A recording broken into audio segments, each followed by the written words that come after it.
Assalamualaikum warahmatullahi wabarakatuh. Salam sejahtera bagi kita semua. Terhormat Bapak dosen pengampu mata kuliah Biomed, Bapak Khairul Fadli Mukhtar Lutfi, SFAM M Biomed, serta teman-teman yang saya banggakan. Perkenalkan, saya Muhammad Ihsan Surya Mursida sebagai moderator. Pada kesempatan kali ini, kelompok kami akan mempresentasikan yang berjudul Ruang Lingkup Farmakologi, Definisi Obat dan Penggolongannya, serta beberapa terminologi dalam farmakologi. Sebelum masuk ke materi, izinkan saya memperkenalkan anggota kelompok kami. Yang pertama, presenter 1 Nur Syadika, presenter 2 Husnul Fatimah, dan presenter 3 Nur Aziza, presenter 4 Nur Fadila Aini, dan presenter 5 Weni Mulawati. Latar belakang. Obat adalah bagian penting dalam upaya mencegah, mendiagnosis, mengobati, serta memulihkan penyakit sehingga tindakan medis dan rehabilitasi memerlukan obat sebagai bagian dari terapi. Farmakologi adalah cabang ilmu biomedik yang mempelajari obat, cara kerjanya, perjalanan obat di dalam tubuh, serta efek baik dan efek sampingnya. Untuk itu, diperlukan pemahaman yang benar agar penggunaan obat dapat dilakukan secara aman dan bijak. Rumusan masalah. 1. Bagaimana definisi farmakologi? 2. Apa saja ruang lingkup farmakologi? 3. Apa saja istilah penting dalam farmakologi? 4. Apa definisi obat dan bagaimana mengklasifikasi penggolongan obat?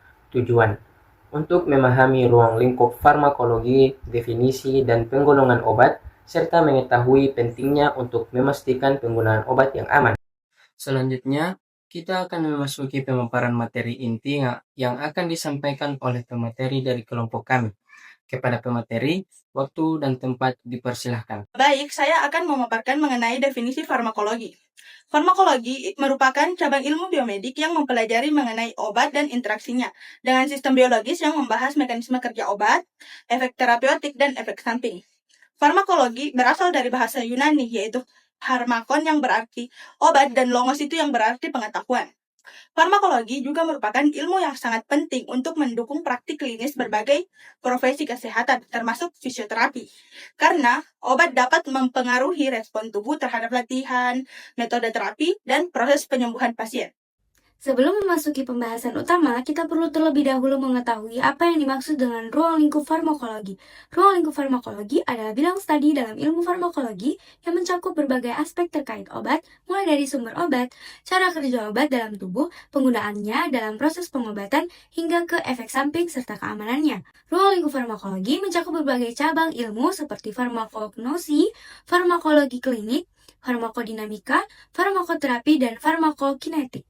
Yang pertama ada farmakognosi. Farmakognosi adalah cabang farmakologi yang mempelajari bahan obat alami berasal dari tumbuhan, hewan, dan mineral. Bahan ini dikumpulkan, dikeringkan, dan disimpan sebagai simplicia sebelum digunakan sebagai obat. Yang kedua ada farmakologi klinik. Farmakologi klinik mempelajari efek obat pada manusia, baik pada manusia yang sehat maupun pada pasien, bertujuan agar penggunaan obat menjadi tepat, aman, dan berdasarkan bukti ilmiah. Yang ketiga, ada farmakodinamik. Farmakodinamik menjelaskan bagaimana obat bekerja di dalam tubuh mulai dari mekanisme kerja obat hingga efek fisiologis dan biokimia yang dihasilkan. Yang keempat, farmakoterapi. Farmakoterapi membahas penggunaan obat sebagai terapi untuk mencegah dan mengobati penyakit sehingga obat dapat digunakan secara tepat dan efektif. Yang kelima ada farmakokinetik. Farmakokinetik adalah proses perjalanan obat dari dalam tubuh yang meliputi 4 tahap utama. Pertama, absorpsi, yaitu proses masuknya obat ke dalam aliran darah. Yang kedua, distribusi, penyebaran obat ke jaringan dan organ tubuh. Yang ketiga, metabolisme, yaitu penguraian obat terutama di hati agar mudah dikeluarkan. Dan yang terakhir yaitu ekskresi, yaitu proses pengeluaran obat dari tubuh terutama melalui ginjal atau urin. Penting dalam farmakologi ini ada 10. Yang pertama itu dosis. Dosis adalah jumlah obat yang diberikan kepada pasien untuk menghasilkan efek terapi. Dosis harus tepat karena jika terlalu kecil obat tidak efektif dan jika terlalu besar bisa menimbulkan efek samping. Dan yang kedua itu ada dosis sediaan. Dosis sediaan adalah bentuk fisik obat seperti tablet, kapsul, sirup, injeksi, salep, atau krim. Bentuk ini mengenai cara penggunaan dan kecepatan obat bekerja. Kedua itu ada konsentrasi. Konsentrasi adalah kadar obat yang terdapat dalam darah atau cairan tubuh. Konsentrasi ini menentukan kuat atau tidaknya efek obat dalam tubuh. Dan yang keempat itu ada nama kimia. Nama kimia adalah nama obat berdasarkan struktur kimianya. Biasanya digunakan dalam dunia ilmiah dan penelitian. Kelima itu ada nama generik. Nama generik adalah nama resmi obat yang berlaku secara umum dan internasional. Misalnya paracetamol. Dan yang keenam itu ada nama dagang. Nama dagang adalah nama merek yang diberikan oleh perusahaan farmasi. Satu obat generik yang bisa memiliki beberapa nama dagang yang berbeda. Dan yang ketujuh itu ada reseptor. Reseptor adalah bagian sel yang menjadi tempat kerja obat. Obat berkaitan dengan reseptor untuk menimbulkan efek. Dan yang kedelapan itu ada agonis. Agonis adalah obat yang mengaktifkan reseptor sehingga menghasilkan respon di dalam tubuh.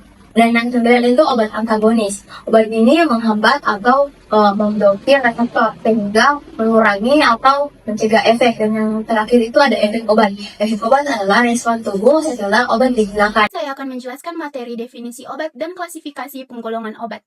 Obat adalah bahan atau zat yang digunakan untuk mendukung upaya medis dalam mendiagnosis, mencegah, mengurangi gejala, mengobati, hingga menyembuhkan penyakit. Selain itu, obat juga berfungsi untuk memperbaiki, memulihkan, dan menjaga kondisi kesehatan tubuh baik pada manusia maupun hewan. Selanjutnya adalah klasifikasi penggolongan obat.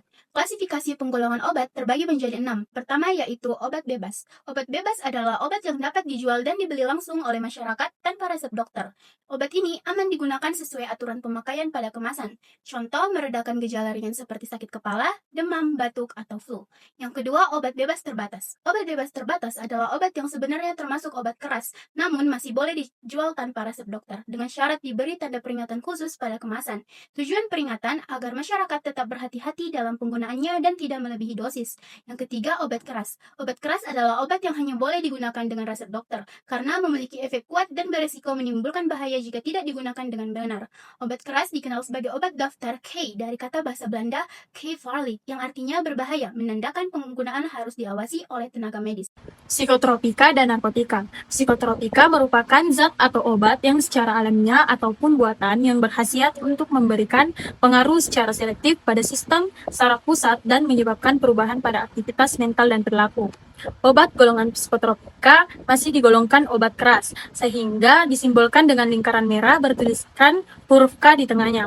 Nah, sedangkan narkotika merupakan obat yang berasal dari tanaman atau bukan tanaman baik sintesis maupun semisintesis, yang dapat menyebabkan perubahan kesadaran dari mulai penurunan sampai hilangnya kesadaran, mengurangi sampai menghilangkan rasa nyeri, dan dapat menimbulkan ketergantungan. Narkotika disimbolkan dengan lingkaran merah yang di tengahnya terdapat simbol palang. Obat wajib apotek.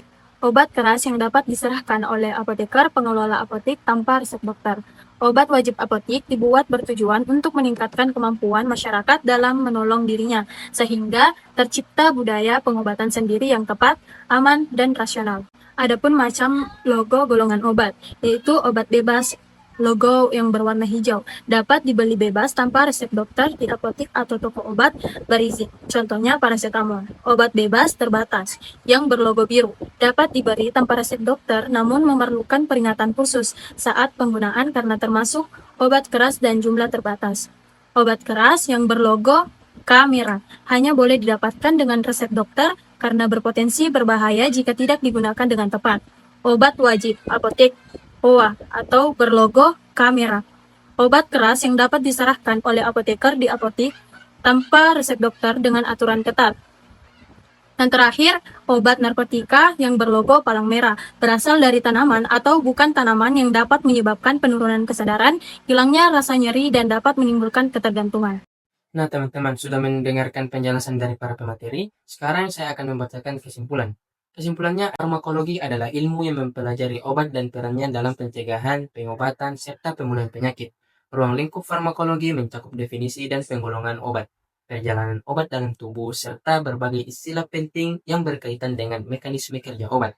Pemahaman farmakologi sangat penting bagi mahasiswa dan tenaga kesehatan, khususnya fisioterapi, agar penggunaan obat dapat dilakukan secara aman, tepat, dan rasional untuk menunjang keberhasilan terapi dan keselamatan pasien. Demikianlah rangkaian presentasi dari kelompok kami. Kami ucapkan terima kasih kepada Bapak Khairul atas bimbingannya dan juga kepada teman-teman semua atas perhatian serta partisipasinya. Mohon maaf apabila ada kesalahan penyampaian. Wassalamualaikum warahmatullahi wabarakatuh.